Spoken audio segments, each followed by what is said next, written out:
Before Tamil Nadu became the land of Dravidian dominance, it was Madras state, and that era belonged to Congress. They had towering leaders, C. Rajagopalachari, commonly called as Rajaji, K. Kamaraj, considered one of the greatest CMs the state has seen. Kamaraj's rule was iconic. It wasn't loud politics, it was governance. He gave Tamil Nadu free education, village development, schools in every corner, hostels, midday meals, rural reforms, a simple leadership style that earned mass trust.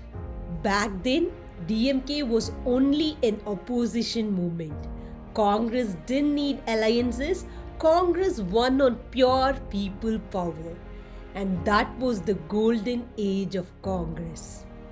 Then came 1967, the year that changed everything. Tamil Nadu saw anti-Hindi protests, rising Dravidian identity, strong cultural sentiment, powerful leadership from C.N. Annadurai.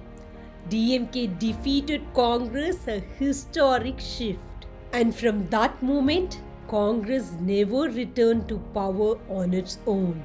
After Kamaraj and leaders like G.K. Moopanar, the decline deepened. Congress slowly lost strong state leaders, cadre strength, mass connect, independent vote base. The dominance was gone and the dependency phase began. Over the next decades, Congress survived only through alliances. They had respected leaders like G.K. Moopanar, P. Chidambaram, S. Tirunavukarasu, E.V.K.S. Ilongovan, K.S. Alagiri, Jyothimani Sasikant Sendil, but none of them were allowed to grow into statewide power centers. Why? Because ADMK earlier and DMK now would never allow Congress to rise again.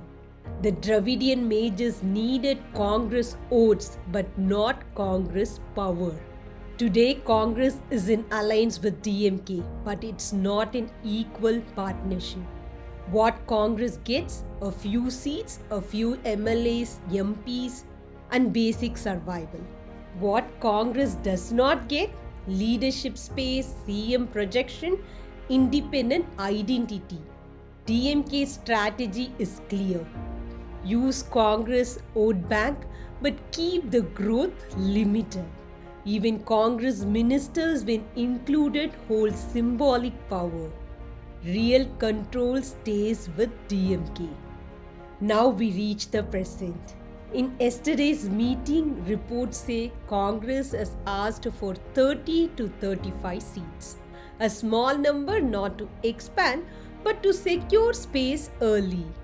But political reality, DMK is likely to give around 15 to 25 seats. And most will be tough constituencies, areas dependent entirely on DMK machinery. This is not partnership. This is controlled survival. So let's look at Bihar. Congress was part of a major alliance there too. But what happened? Very few seats, almost no influence, became invisible in the coalition. Regional parties dominated completely. This is the fear of Congress in Tamil Nadu. Alliances may keep you alive but make you irrelevant. Now the twist in the tale. TVK Vijay's party. TVK is new. TVK needs structure, experienced hands, administrative guidance, political stability. Congress has national structure, minority vote package, ground level experience, governance background.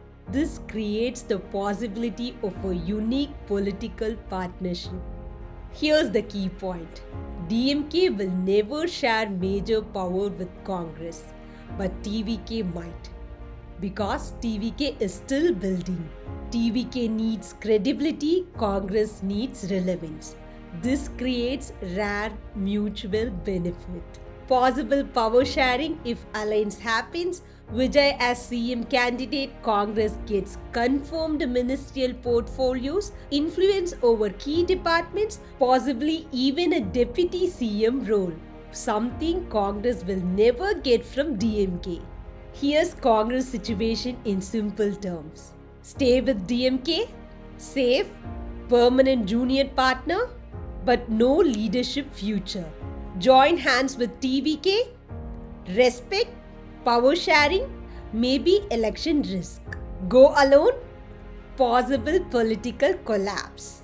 Congress is standing at a historical moment, a point that decides the next 20 years of its existence in Tamil Nadu. Congress once ruled Tamil Nadu. DMK gave Congress survival. But survival is not leadership. Bihar has already shown how alliances can shrink Congress further. Tamil Nadu could repeat the same pattern unless Congress makes a bold decision. The real question is, how many seats will DMK give? Does Congress want real power or permanent safe dependency? So stay tuned and subscribe to File in Media for more interesting political analysis right from the ground.